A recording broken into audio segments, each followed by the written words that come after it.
نويت تعظما لإزالة الجهل وقصد رضا الله تعالى. باب الإعراب. Hadza utawi iki lanjut kang bakal hadir ing dalem penggali musonif iku babul i'rabi, bab kang mertelake i'rab. Kados pundi pandikane musonif al-i'rabu wa takhiru awakhiril kalimi. Al-i'rabu utawi sing jeneng i'rab, al-i'rabu utawi i'rab iku wa utawi sing jeneng i'rab iku takhiru awakhiril kalimi, owahe tingkae akhire pira-pira jinise kalimat. Bismillahirrahmanirrahim. Al-i'rabu utawi i'rab iku wa utawi sing jeneng i'rab kuwe ulama nahwu iku takdiru awakhiril kalimi, owahe tingkae akhire pira-pira jinise kalimat. Ilate apa kok akhir tilafil awamili krono beda-bedane pira-pira awamil. Al-i'rabu utawi i'rab iku wa utawi sing jeneng i'rab iku takdiru awakhiril kalimi, owahe tingkae akhire pira-pira jinise kalimat. Al-i'rabu utawi i'rab iku wa utawi sing jeneng i'rab mungguhe ulama nahwu iku takdiru awakhiril kalimi, owahe tingkae akhire pira-pira jinise kalimat. Ilate apa ahli khilafil awamili krono beda-bedane pira-pira amil. Sifate awamil ad-dakhilati kang manjing apa yang awamil alaiha ing atase kalimat. Sifate awamil ad-dakhilati kang manjing apa yang awamil manjing alaiha ing atase kalimat. Apane sing owah lafdon lafadhe, ora-orane kok owah lafadhe mengkono aw takdiron utawa owah kira-kirane. Dadi sing jeneng i'rab mungguhe ulama nahwu ki mau owahe akhire pira-pira jinise kalimat. Owah niku perubahan. Dadi tiyang nek ngaji dugi bab i'rab minangka sandangan anggenipun urip kula lan panjenengan. Nah, owahe uripe kula lan jenengan wonten kalane owah jasate, tegese kena penyakit. Wong urip ku ya kena penyakit males lan sak miturute. Wonten kalane owah utawa perubahan sebab takdire dadi wong melarat, yo usaha ajeng kados napa tetep melarat lan iki. Lah niki sing dibahas mungguhe ulama ahli nahwu. Bismillahirrahmanirrahim, cara macane kepripun? Al-i'rabu utawi i'rab iku huwa utawi sing jeneng i'rab mungguhe ulama ahli nahwu iku takhiru awakhiril kalimi, owahe tingkae akhire pira-pira jinise kalimat. Ilate apa kok ahli ikhtilafil awamili krono beda-bedane pira-pira amil. Sifate awamil ad-dakhilati kang manjing apa yang awamil manjing alaiha ing atase kalimat. Apane sing owah lafdon lafadhe, ora-orane kok owah lafadhe mengkono aw takdiron utawa owah kira-kirane. Sawise rampung musonif martelake sing jeneng i'rab mungguhe ulama ahli nahwu, mongko nuli tumandang malih musonif martelake pira-pira tuntumane i'rab mungguhe ulama ahli nahwu.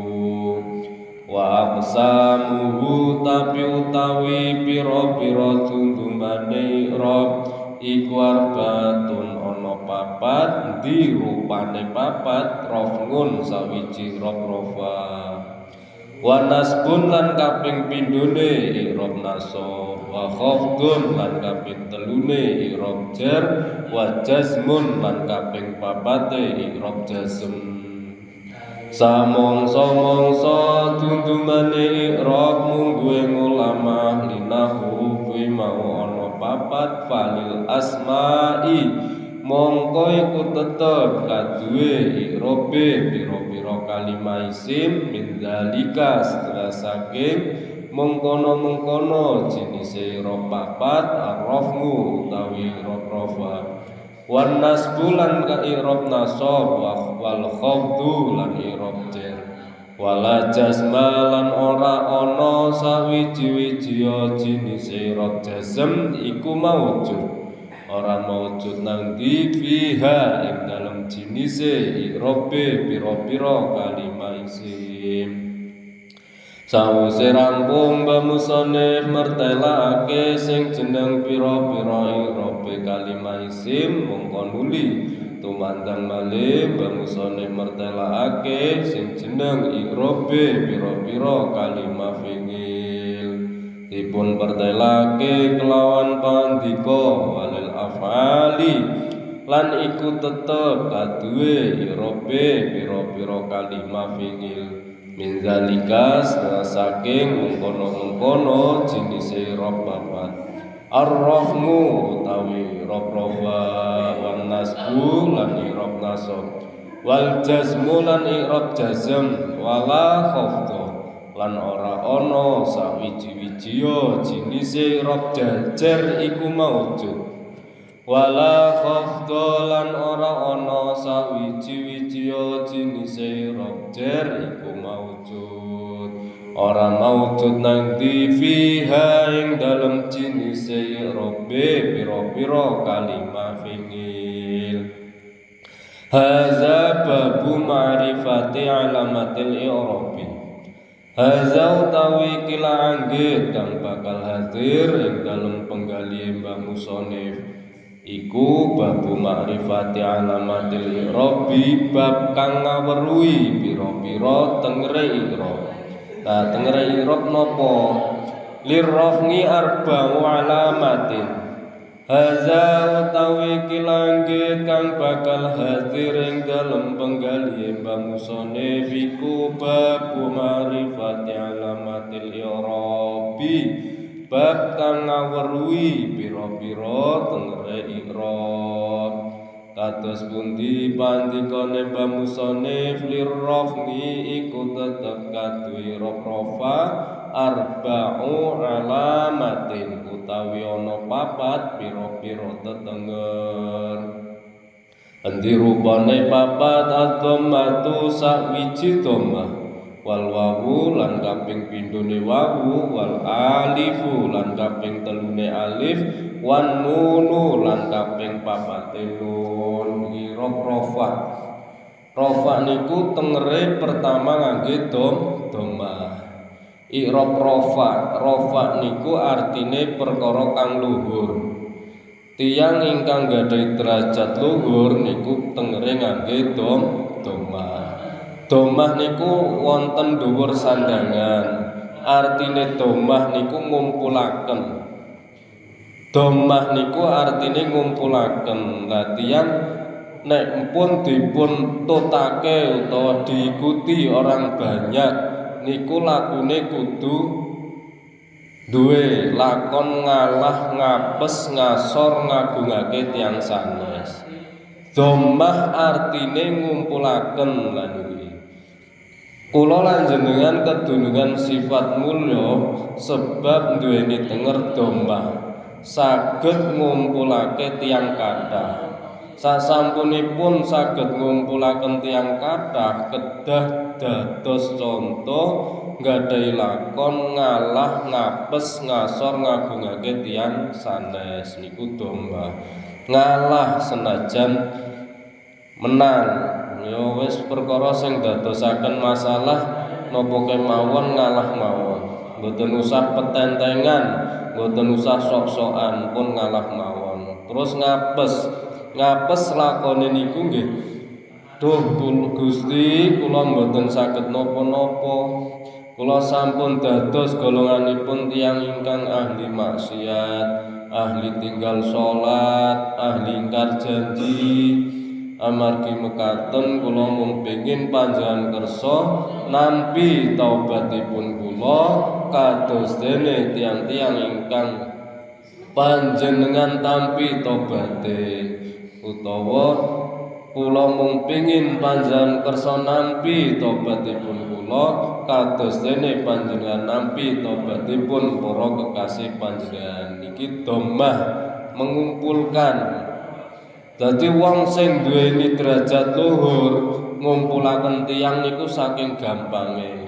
Njur sasampunipun kumpul niku kudu dipun arahaken, dipun rukulake imane, dipun tanggung jawab niku ditemeni. Dunya akhirate kedah dipun tanggung. Dhammah lirrafni ku tetep kaduwe rof-rofar bang walamatin utawi ana papat pira-pira tetenger dirupane papat adzammatu sawiji dhammah wal wawulan kaping pindhone wawu wal alifu lan kaping telune alif wan nunu lan kaping papate nun.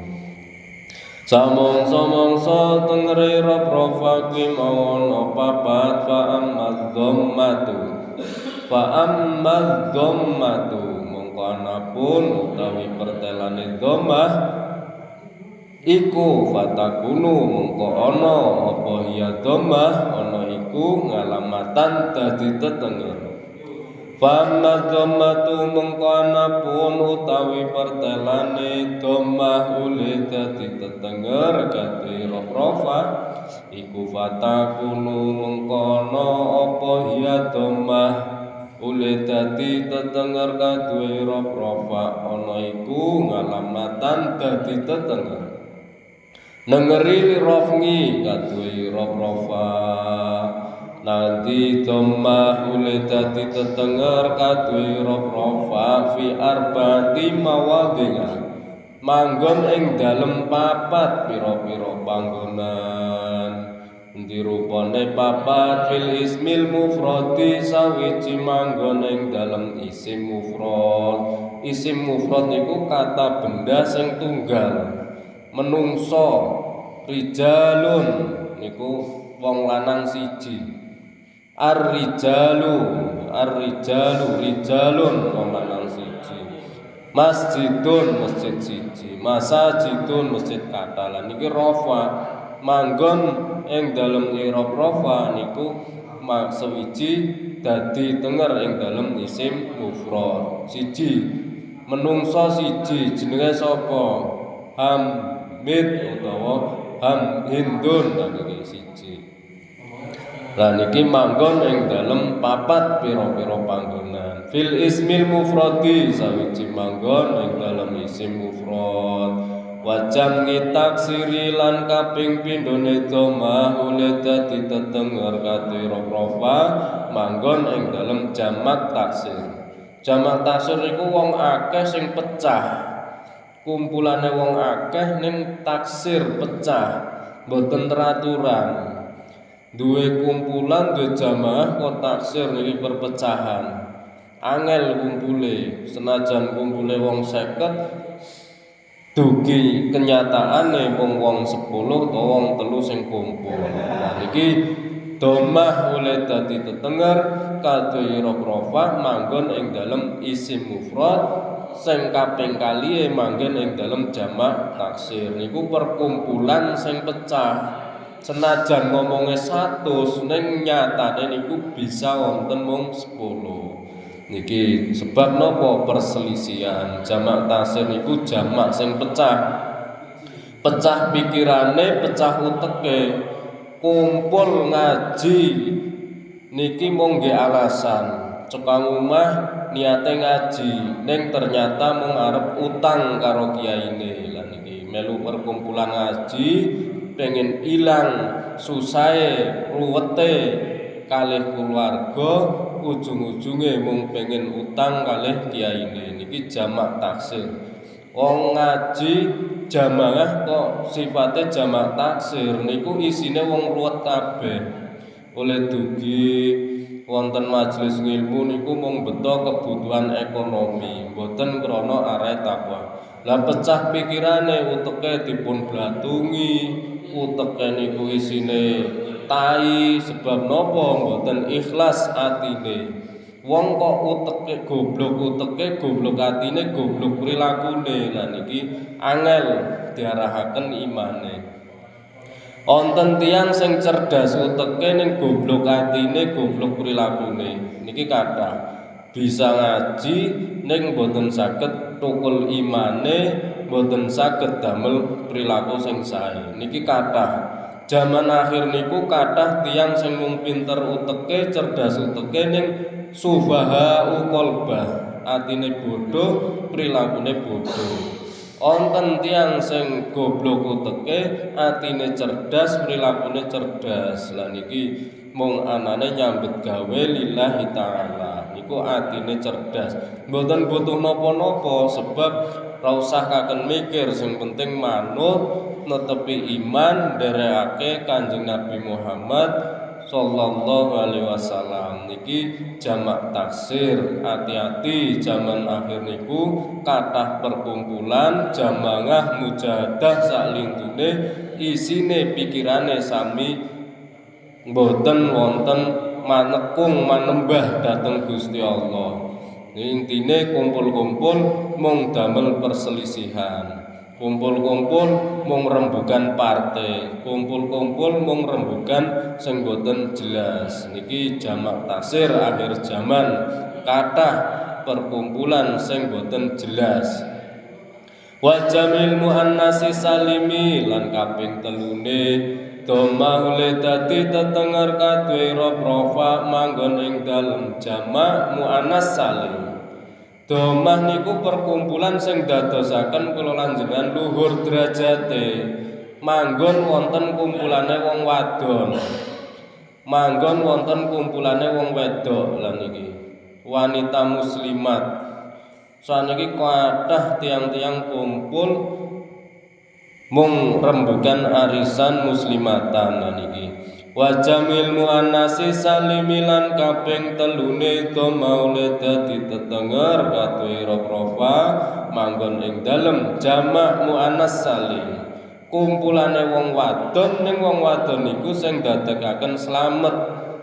Ibu-ibu pengajian, kumpule wong wadon niku sebab mujahadah, sebab rembugan bababan iman, boten rembugan bab ekonomi bojoku ki kepriye lan iki.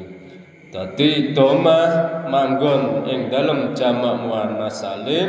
Jamak muannas niku jamak kumpulane wong wedok sing dadekake slamet. Niku kumpulane bojo-bojo kiai sing ngerti iman, boten rembugan dugem wonten karaoke lan iki. Kathah ngrumpi wong wadon kok ngrumpi ngomongke aibe wong liya. Lah niki sing boten jamak muannas salim, wong wedok sing boten slamet. Lah niki sampun dipun jelasake wonten jurmiyah jamak muannas salim. Wong kok saged luhur utawa domah manggone wonten jamak muannas salim, yakni kumpulane wong wadon sing iso ndadekke slamet. Kados dene napa niki tiyang estri sing seneng ngaos, ahli pengaosan. Niki kathah banget zaman saniki wong wedok sing seneng majlisan utawa muslimatan. Ning muslimat sing jelas, nek muslimatan niku sing dirembug tukule iman utawa mboten ngelek-ngelekaken tiyang sanes. Niki nggih dados kumpulane wong wadon sing slamet utawa majlisan pengajian. Niki kan kathah tiyang estri sakniki kumpul-kumpul mung pengin ngalap ridhone Gusti Allah. Ahli tarekah sakniki isine nggih tiyang estri. Lah niki kumpulan sing dadekake slamet jamak muannas salim. Wal fi'lul mudhari ngulan kaping papate domaule dadi tetenger kate rofa manggon ing dalem fi'il mudhari sifate fi'il mudhari allazi fi'il mudhari silati lam yattasil kang ora tetemunan bi akhirihi kelawan akhire fi'il mudhari apa sing ora tetemunan syai'un sawiji-wiji. Fi'il mudhari niku fi'il sing nyritakake penggawean kata kerja sing maknane niku ingkang artosipun sedang dikerjakan. Fi'il mudhari niku perkara sing tesih dilakoni. Tesih nandur lombok lah niki.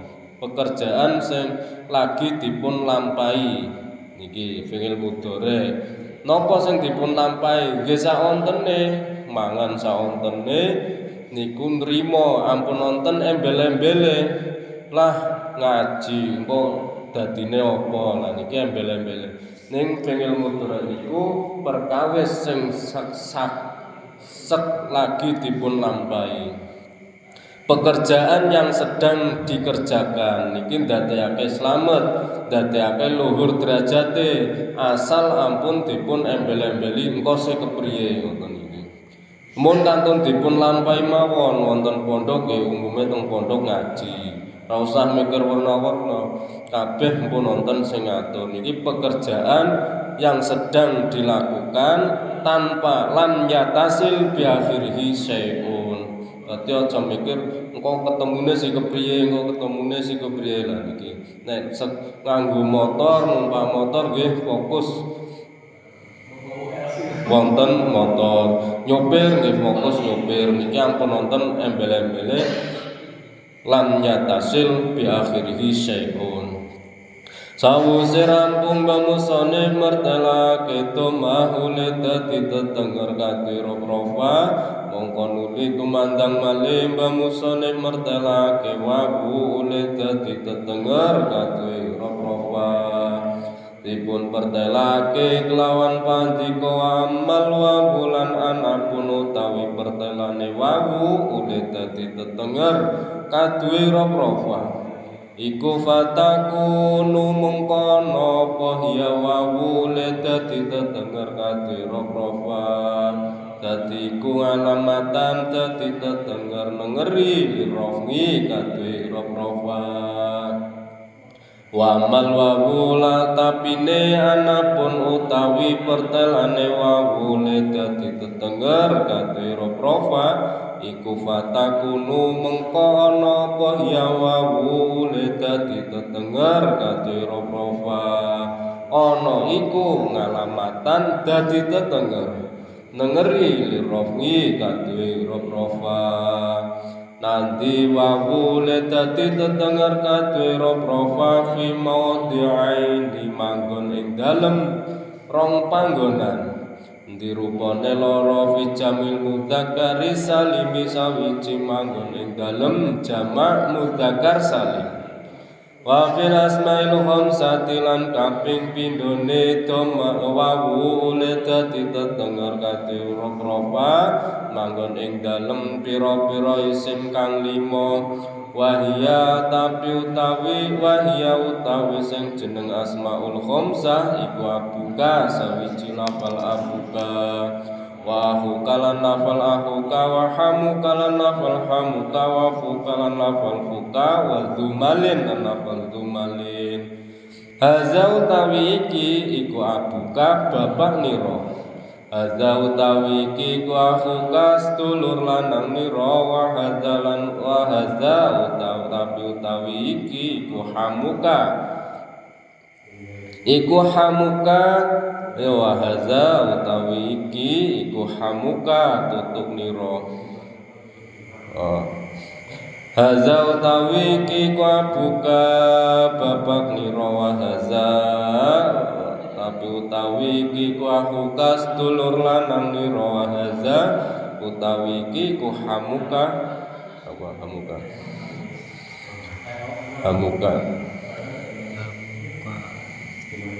wa hadza utawi iki ku hamuka wa hadza tapi utawi iki ku hamuka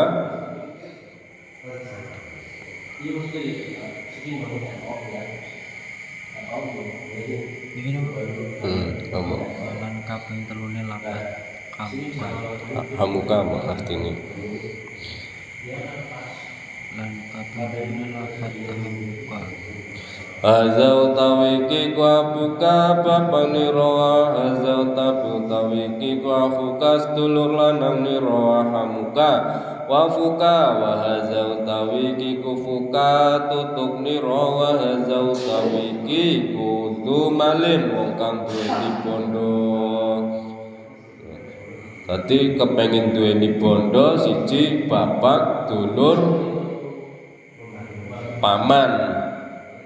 Terus omongane sing jelas wafuka tapi utawi iki kufuka tutuk nira omongane sing jelas wa zumalin wa za utawi iki kuzumalin wong kang duweni bondo karo bapak sing apik karo sedulur sing apik omongane sing apik terus dadeke duweni bondo lan iki omonge bapak ibu sing apik karo dulur sing apik hamuka fuka omongane sing jelas sing apik sing iso dipertanggungjawabkan lazumalin dadekake kula lanjenengan duweni bondo sawise rampung bangusane martelake wahule dadi tetengger kaduwe rofa mongko nuli tumandang malih bangusane martelake alif ule dadi tetengger kaduwe rofa dipun pertelake klan padika amal alifu tapi anapun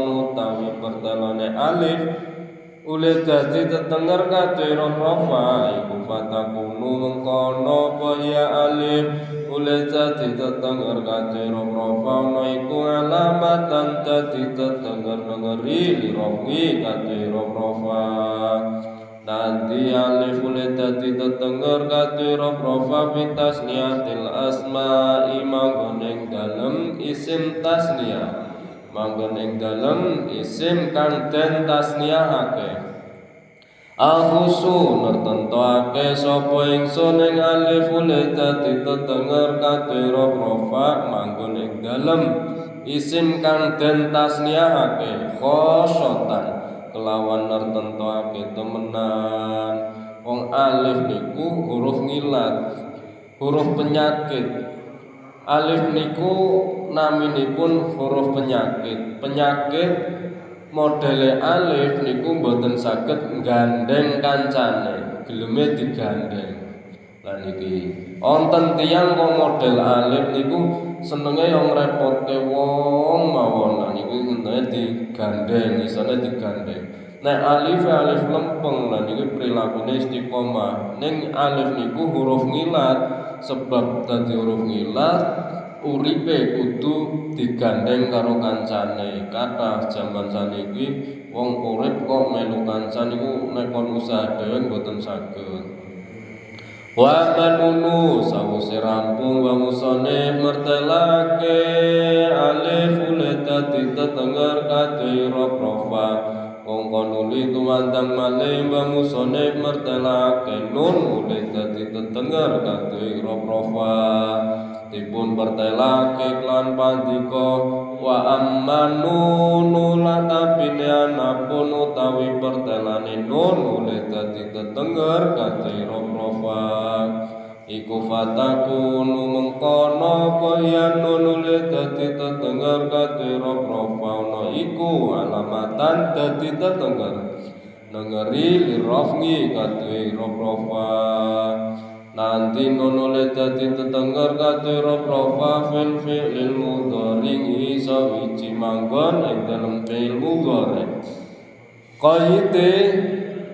qaide nun uliye dadi tetenger kadhe rofa manggon ing dalem fi'il mudhari kuwi mau idza tasala tatkalane tetemunan bihi kelawan akhire fi'il mudhari apa sing tetemunan dhamir tasniyati alif dhamir tasniyah Dhamirul jam'i utawa wawu dhamir jama' dhamirul muannatsatil mukhatabati utawa alif dhamir muannasah mukhatabah utawa ya dhamir muannasah mukhatabah.